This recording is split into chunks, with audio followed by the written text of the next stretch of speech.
this video is like meant to just be a MSI breakdown on like my predictions and my thoughts behind my predictions heading into MSI. The actual MSI LAN event stands for Midseason Invitational. It is our upcoming Smite event where the top 4 SML teams, 2 teams EU, 2 teams NA, top 4 console teams, 2 teams EU, 2 teams NA, I believe, and also PS4 and Xbox mixed in there, obviously. And then the top 6 SPL teams are all going to be competing against each other in a July 8th through 11th series event. So I believe it's a 4-day event essentially of gameplay, action, and all that good stuff. So first things first, on the very first day, we're going to be watching all of the console SML teams. These are like basically the placement rounds. This is essentially placements for heading into the like meat of the event, which is playing against the SPL teams and all that good stuff. But that'll be, a little bit later on down the line. So let's start just right here with game day 1 of MSI. So for the starting matchup, the very first set that's going to be taking place will be between Hype Unit and Flashpoint. And oh, whoopsie, I'm trolling here. Sorry, guys. I am trolling just a little bit here with this one because I forgot to move the stuff around. So that'll be on me. Second match is going to be Out Cold Gaming. So we have Out Cold versus Armada. We're going to throw here. A third matchup is going to be Rival versus Sanguine. And then the fourth matchup of the day, as you guys are already aware, will be Nemesis versus Simplicity. So we'll start it off with round 1 of Hype Unit versus Flashpoint. I feel like as far as the console team is concerned, Hype Unit has definitely been top of the standings in my eyes, and they've had a lot of dominance over the North American console scene. These are all really experienced players on Hype Unit, and I do think that there is a chance for an upset of Hype Unit into Flashpoint. Um, I might even have to give Hype Unit the edge here, just because Flashpoint has already kind of alluded to the fact that they might have some roster concerns heading into LAN, as is their jungler Johnny and some of the other players on their roster have been tweeting about how Firecrack and Caspainify have been having issues with their visas and stuff like that. So Caspainify or Firecrack. One of them was cleared. I don't remember which, but the other one is still having some problems. So I don't think it's a guarantee that Flashpoint are going to have their entire roster at the LAN. If they don't have their entire roster, I think that Hype Unit probably wins here. And if they do manage to get their full roster in, then I would have to give the edge to Flashpoint. But like I said, as it currently stands, I do believe that Flashpoint is going to be coming into MSI, unfortunately, with the weekend roster one more time, even though they have Johnny. Maybe Johnny can make some magic happen, but personally, I think I would have to give the edge to Hype Unit for moving forward from this set. So after that, we'll be seeing Out Cold versus Armada, and this is another really interesting matchup between console and the PC side of things for SML.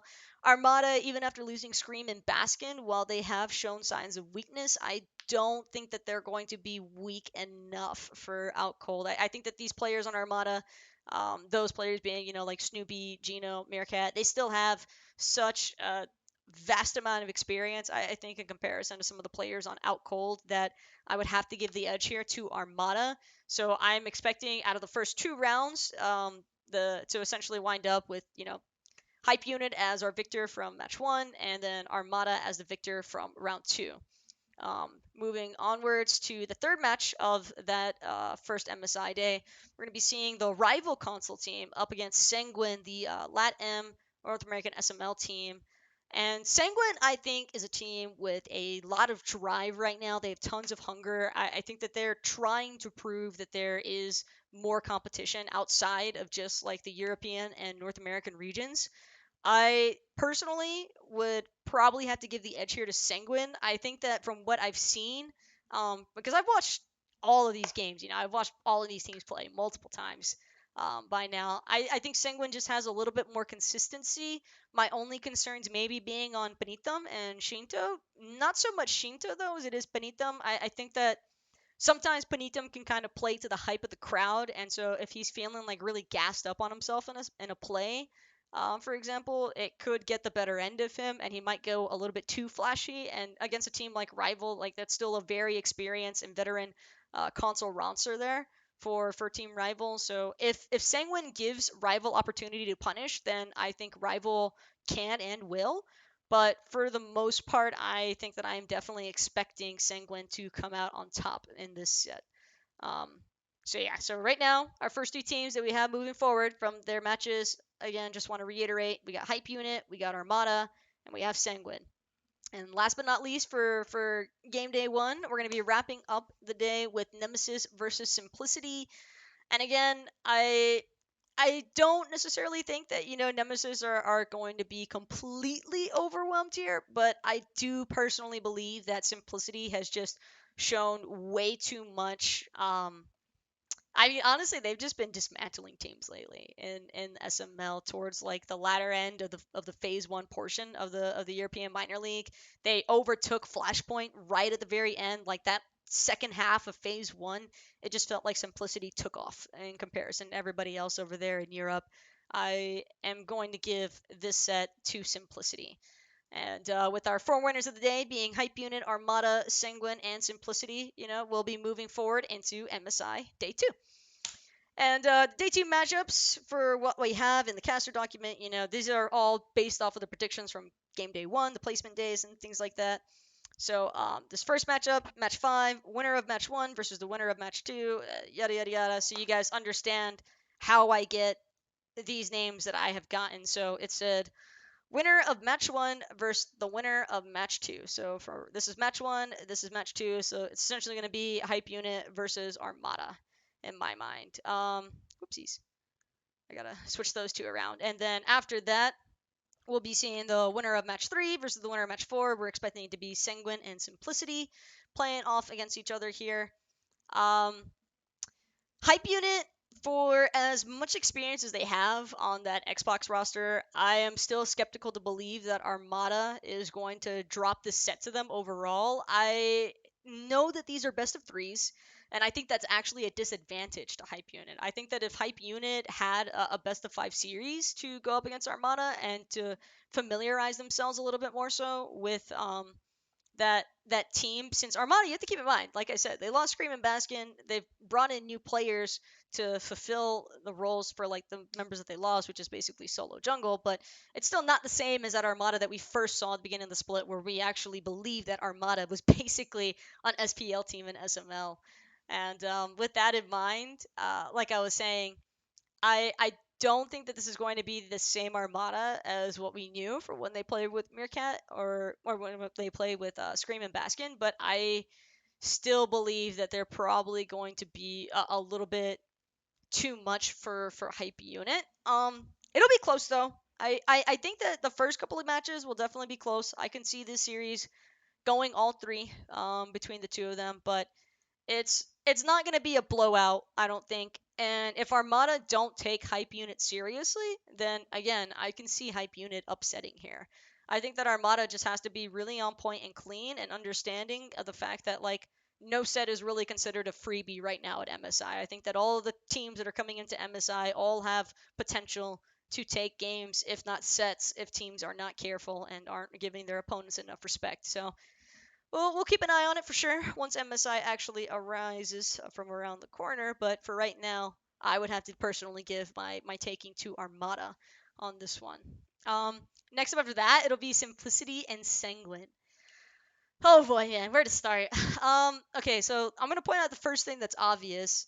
So Sanguine don't really have a ton of experience playing against the European teams. Traditionally speaking, they've had a tendency to play against mostly North American teams whenever they have had opportunities to come to LAN and online play and such. So I'm expecting a lot of Sanguine's practice to have been against a lot of those North American teams, maybe even some SPL matches. But I think that as a whole, I would probably have to favor Simplicity individually as far as the roles are concerned, in comparison to Sanguine. And I think that for that reason alone, Simplicity will probably take the set here. Um, just because it's close in some of the matchups. I know we've seen some fire plays from Brongyu this phase, and Brongyu in general, I think, is just a sick player. But I'm sorry, man. If you see some of the stuff that Genetics has been pulling off lately, Genetics doesn't even look like he's a minor league player right now, man. That dude could honestly be in the pro league. The only reason why he isn't right now is probably just because no teams in the pro league that are in top six, and honestly, Genetics could probably land a top six team in my opinion. Um, so unless it's like a top six team or a higher offer for Genetics, I don't think it's worthwhile for him to bother with SPL because, like I said, I think that he's at the skill level to where he could consistently perform well in the SPL and be perfectly fine. And I've really been impressed with his gameplay this entire phase. I wish he wasn't. This is a little, this is a little bit off the side. I wish Genetics wasn't like his personality was a little bit different because I do think he can go a little bit too off the handle.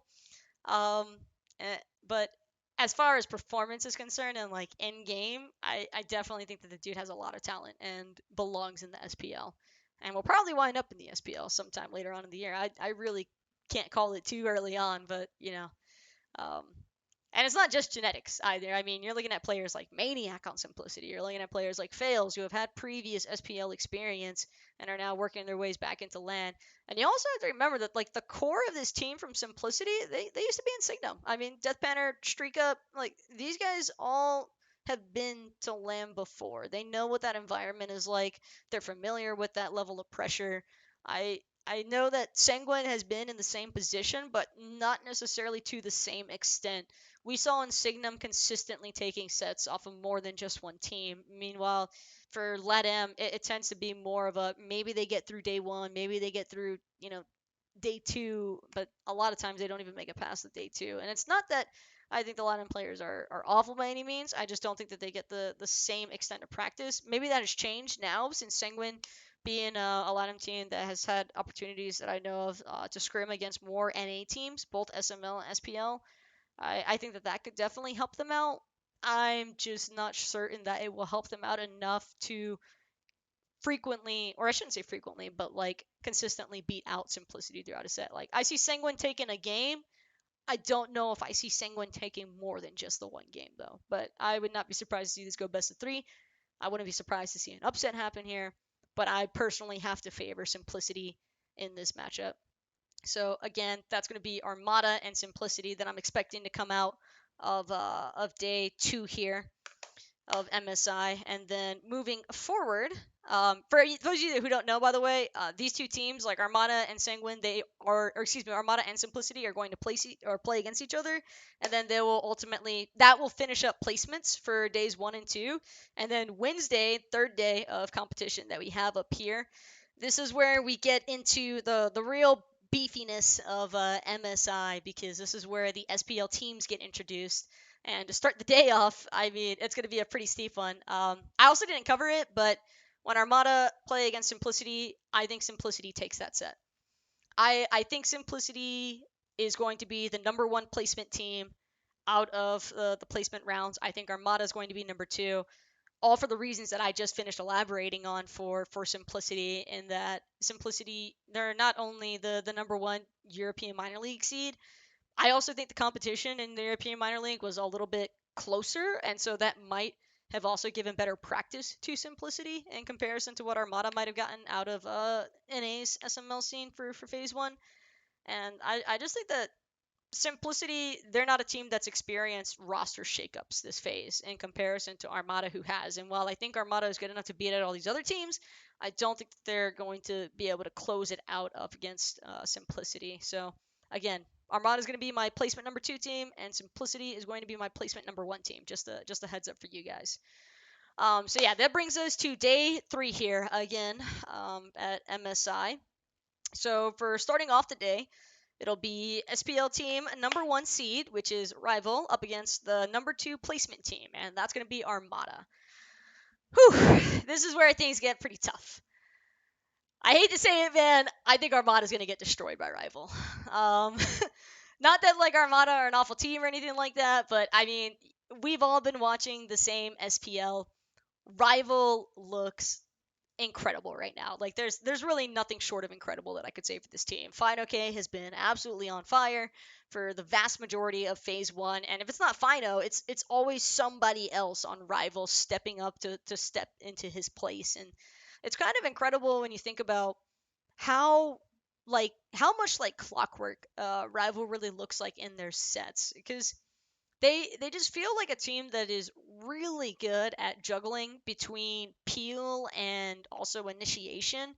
And I think that a large portion of that can also kind of be credited to Twig being such a utility slash support heavy base type of Guardian playstyle. So it works really well alongside of Fino, because Fino can then choose to be aggressive. He can choose to try and disrupt the backline, or he can choose just to look for peel for his teammates. Either way, I'm expecting some pretty big things from Rival in this lane. It'll be really fun to watch them play through this. But sorry to say, Armada, I think this is where we'll say peace out to you. I am expecting Rival to be moving forward from this round one matchup. After that, we'll see E United versus Splice. And keep in mind, Splice will be having Baskin as their solo laner for MSI. And Splice, since the addition of Baskin, has looked pretty damn scary, man. While I don't think it's going to be, free for Splice by any means, E United's a team that loves doing reverse sweeps. We don't know why, but I mean, they're like one of the few teams that has successfully done more than one reverse sweep so far, at least as far as my memory is taking me. I mean, I've seen a lot of Smite games, so I could be wrong on that, but I'm pretty certain that E United is pretty sick at reverse sweeps. And I think the trouble here for E United is that Splice is also a team that's kind of unpredictable. I think that with Baskin as a solo laner, Splice has like infinitely more options that they can try to run in mid and jungle. Splice is also a team that isn't scared of going into the unconventional for any role. And I think that that could also cause some issues for a team like E United that seems to be a little bit more focused on coordination surrounding big man tanks. So what I'm expecting to be probably Splice's game plan is interrupt Tings, interrupt E United. It's going to be a tough one, I think, for E9's mid laner to try and survive this round. I mean, he's going to be having to deal with like Aurora and Baskin at the same exact time. Those two love harassing carries, and I think it'll be a tough matchup for sure. And while I know E United is coming into this land as a higher seed, I am expecting Splice to be the one to walk out of this matchup. And yeah, this is largely coming off the back of basically just the most recent gameplay. If I had to base things off of, E United has looked a little bit more sloppy, a little bit less refined than that of Splice, and minus the Pittsburgh Knights set that Splice had to play, but they didn't have Baskin in there. They had their coach Kabam filling in, so that obviously is going to make some adjustments there. And I just think that Splice are a really sick team at drafting as well, which could also throw some curveballs into E United's side of the woods. So I'm not sure that E United's going to be too keen on that matchup. But like I said, I'm giving it to Splice for coming out of it. After that, we'll be seeing Dignitas versus Simplicity, and Simplicity, I ain't gonna lie, I had to gas you guys up for this one because Dignitas. If Dignitas lose to Simplicity, man, I don't know. That Trix and Cubo are just cursed when it comes to land. That'll be the only explanation if Dignitas lose to Simplicity. But as we're all aware, Dig is coming in off of some L's from their most recent sets, but it's not all doom and gloom by any means for Dignitas. I mean, they were already clinched for MSI. I don't think that the team really wanted to reveal too many strategies. Sure, probably would have been sick for them to come into this as first seed, but I don't think that Dignitas is going to be too beat up over the fact that they dropped their last set and lost it in the end. But I don't know. Dig is also kind of a scary team for me because Trix and Cuvo, I don't want to like throw all the blame onto them exclusively, but they have traditionally wound up on teams that start off a season insanely sick in like top of the standings, top of everything. Everybody's gassing them up, expecting them to be the best in the world, and then they just aren't. It just falls flat out of seemingly nowhere, but something inwards just collapses for them, and their teams just like crumble every single time it lands, dude. It's kind of unreal at this stage, but this is, I think, the first land where I could see Dignitas possibly, and not just Dignitas even, but like Trix and Cuvo as well. I know how badly they want this land win probably, because I know that that's a stigma that they want to shake just for themselves probably. And I mean, it starts here against Simplicity. No sets of freebie set. I'm sure that Dignitas is going to put in their prep work for Simplicity because this isn't just some like washover SML team by any stretch of the imagination. This is still a roster of competent players that could definitely overtake Dig if they're not careful. But having players like Hurrywin and stuff on your team, I think changes that entire mentality. I don't see Dignitas looking at Simplicity as a blowover round. I think that that team is going to be prepping extensively for that matchup against Simplicity, and I'm really looking forward to seeing how it all plans out because, like I said, I'm expecting Dig to win, but sometimes you never really know. So, yeah, Dignitas, Simplicity, we got Dig for that one. After that, we have the Pittsburgh Knights versus Renegades. So it's around the day out, if I am not mistaken. I will double check here in the Quip document just to make sure that I am not screwing you guys over on any matchups. And I am not. Third seeded team versus the sixth seeded team. Renegades having squeaked their way into MSI. I'm sure that they're all ecstatic about that one, considering their late arrival to the season. And it wasn't just a late arrival to the season. Late arrival, but I mean, early start as far as wins were concerned. And then it kind of fell off a little bit. And I think my main concern for Renegades in this setup against PK is that Renegades has a tendency to kind of play up or down to whatever team they're against. And it's the down part that could get the better of them if they're not careful against Pittsburgh Knights because you just can't afford to be sloppy against teams like PK. All of the members on Pittsburgh Knights are arguably the best players individually in every single one of those roles right now. And I mean, it's just hard to disagree with that. These guys are it's a superstar roster from Pittsburgh Knights, right? You got like adapting, vote, Deathwalker, Zero. It just almost doesn't make sense, in all honesty, how strong this Pittsburgh Knights team looks on paper. But at the same time, I don't think that you can count out Renegades in the slightest, and Pittsburgh Knights know it. I think the one advantage that Renegades have over PKing is that Renegades understands how to function in chaotic environments. I think Pittsburgh Knights, they kind of rely on everything being clockwork. You know, players like adapting, I think, rely on order in order to like punish effectively against enemy teams. And so Renegades, I mean, Funball or Raffer, I mean, those are the first two names that are going to come to mind because they're going to be probably the biggest problem factors for Pittsburgh Knights in this set. Because I'm expecting a lot of mayhem from Renegades in this matchup. But for all the mayhem that Renegades could probably ensue, I would still probably have to give the edge to Pittsburgh Knights here. PK just seem like they aren't looking to take any survivors this land. I think Pittsburgh Knights want to bring home the MSIW. They want their first land win early on in the year, and they want to establish the certainty of who is actually number one right now, because that's why this roster was made for Pittsburgh Knights. There's a reason they picked the best players in their minds for every single one of those roles. It's because they were not anticipating taking any L's to anybody. And I think that this roster has the possibility of doing so at MSI, but Renegades is also not a team you can brush over either. And if, like I said, if they're not careful, I think Pittsburgh Knights will get overtaken. But at the same time, I'm not sure that Renegades is consistent enough to beat out PK ultimately. So I would have to give the favoring to Pittsburgh Knights. So just to reiterate, on day 3 and my predictions, I'm expecting the outcome to be Arrival for the winner of match 1, Splice, the winner of match 2, Dignitas, the winner of match 3, and last but not least, we'll have Pittsburgh Knights progressing forward into day 4 of MSI. Now, with these 4 teams in mind, the very first matchup is going to be the winner of match 1 versus the winner of match 2. As you guys can see here, winner of match 1 is Rival, winner of match 2 is going to be Splice. So we have Rival Splice to start the day. After that, it'll be winner of match 3 versus the winner of match 4. So, of course, we've got Dignitas and Pittsburgh Knights on that one. And this is this is all over the place now. This is where it gets kind of psychotic in a sense, because Rival and Splice are very similar teams in the sense that I don't think that they really follow a meta norm. They have more of a tendency to kind of break the meta and create their own mini meta inside of one through unconventional strategies and gods choices. I am expecting a lot of spice from Splice.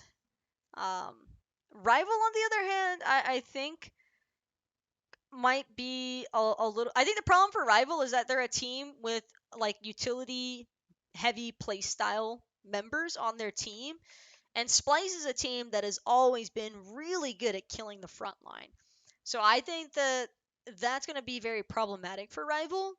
And I'm super looking forward, though, if this all goes, the way that I'm expecting it to here with my bracket. If this all goes down the way that I'm expecting it to, that Fine OK versus Baskin matchup is going to be one that you guys are not going to want to miss out on over at MSI. I think that would get.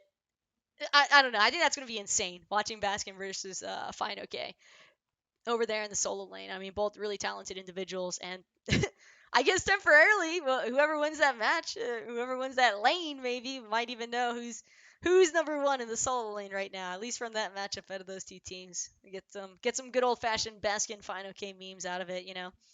But I think the number one advantage point I would have to give for Splice is really just that last one I mentioned, on Splice being so good at killing frontline members.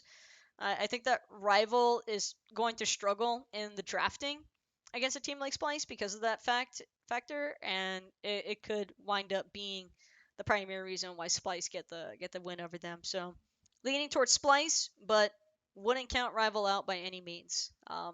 Would not count Rival out by any means. And then our second match of the day is going to be Dignitas versus PK. And honest to God, guys, this is really just going to come down to who's playing better on that day. Um, I think if we're going off of history alone, I would probably have to favor Pittsburgh Knights here. But there is some possibility that Dignitas takes this. It's just, historically speaking, um, Trix and Cubo and like their teams and stuff like that have had a tendency to struggle against teams like Pittsburgh Knights, adapting and such for those types of down to the wire matchups. I think that PK is also a very refined team. They're not a team that really makes many mistakes. I think a lot of Dignitas's early set wins in Season 6 came off the back of teams making mistakes, typically surrounding the Enhanced Fire Giant after some of the changes that have gone through with Enhanced FG and such, now where it's like 30 minutes and onwards and stuff. Dignitas has noticeably struggled, I think, at finding punish periods. And again, largely just me not thinking that Pittsburgh Knights is going to give Dignitas mistakes to work off of. That could ultimately be the destroying factor there for Dignitas. So, personally, my takes on how day 4 is going to go, we see Splice versus PK in the finals. Again, that will be Splice versus Pittsburgh Knights in the finals. Finals will be a best of 5 series, and between Splice and PK, I think it's going all 5. I'm giving it to Splice. I'm giving it to Splice, and not just because I'm their correspondent before somebody calls biased in the chat, but I think that Splice is just such a janky team that they're going to be able to overwhelm Pittsburgh Knights with their unconventional strategies and play styles. And um, that's really all I'm looking forward to. I'm really excited though because again, if everything goes down the way that I'm expecting it to or predicting it to, if we guys think about it, my bracket is the best one when you break it down because we get to see Baskin versus Fine, okay, and we get to see Baskin versus Deathwalker. I mean, those are like two insane matchups. Those are two insane matchups, man. That I think could be so much fun to learn from and just analyze and break down after the fact. But yeah, that's basically my predictions. Going over all 4 days of MSI, and just to state it one last time, midseason invitational land for Smite is going to be taking place from July 8th through the 11th, and on the 12th, you're still going to want to stay tuned on July 12th because we do have some more fun action coming for you guys. That'll be involving the Splice Draft Show and series and things like that. We'll have more details for you guys on the actual 11th because that draft show is going to be taking place pretty swiftly after day 4 here at MSI. So really looking forward to all the teams that are going to be making their way into the midseason invitational. I think that all of these teams have definitely earned their way here. We've got a lot of talent that's going to be coming through the studios. It's going to be a lot of fun for you guys to check out. You're not going to want to miss a second of the action. Even on the day ones, I know a lot of people, I know you guys hate watching day one of anything, but I'm telling you right now, don't overlook our SML or our SEL teams. They are really good players that honestly deserve to be watched, in my opinion. And if you were bored at all during the sets or anything like that, you can come yell at me in my chat later. Just be like, Taco, you're so dumb. Those games sucked and you're terrible. Okay, I will be like, all right, thank you for the feedback. I appreciate that. But please just watch the matches. I'm telling you guys, it's gonna be awesome. It's gonna be some really good Smite, and you're not gonna regret it. I promise. I well, I don't promise if you do regret it though. If you do regret it, that's not my fault. But yeah, I hope that helps you guys out, and you can kind of just let me know in the comments below what your takes are on MSI, or if you think that your bracket might be a little bit different than me. Tell me what your predictions are. I'll be looking forward to reading all of them. So enjoy this little MSI Smite tournament video, and we'll see you guys next time.